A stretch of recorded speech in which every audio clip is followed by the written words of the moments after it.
защо сме студени. Търсим слънце, но и то ни е отнета.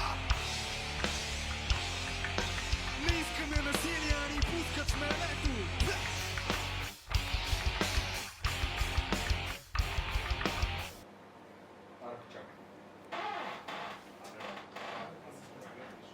Хората ми спряха.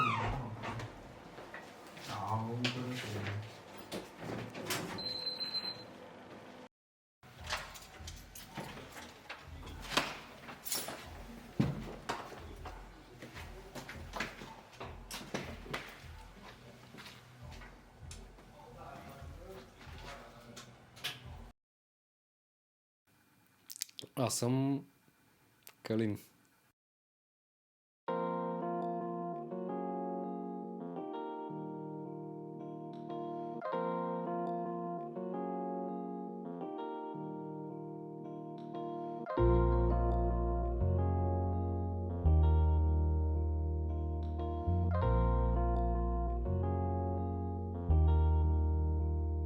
Когато се насочих в живота си, се насочих към музика.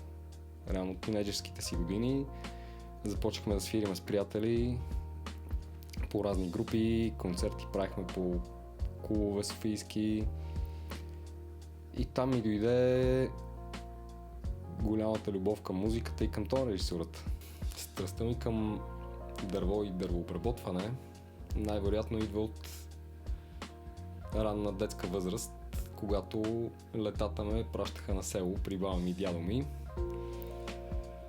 И по-интересното е, че нашата къща на село се намира, тя е последната къща в селото, в гората, едва ли не. И там имах пълната свобода да правя каквото си искам. И си спомням как питах дядо ми дали мога нещо да си измайстора. Той ми казваше най-често: там е гората, знаеш къде е работилницата, действай. Тази моя страст беше като замразена във времето. Дълги години не се бях занимавал с това нещо. Въобще бях изключил. Докато един ден на работа правихме някаква много скучна презентации бяха. 8 часа презентации правихме.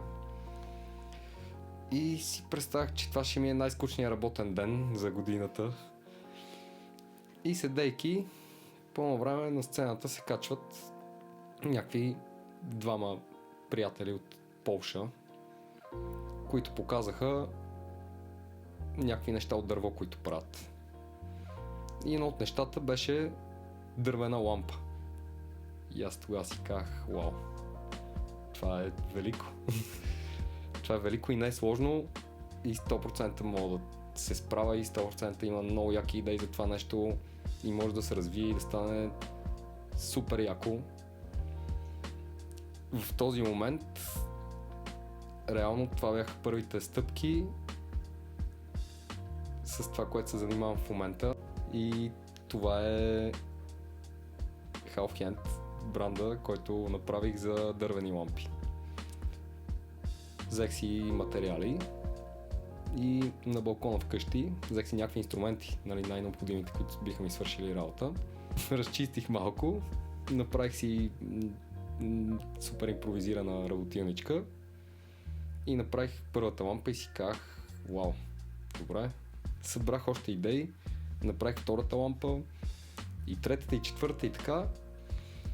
След време вече почна да ми става супер тясно и неудобно в работилницата на балкона ми и започна едно дълго и мъчително търсене на помещение за работилница.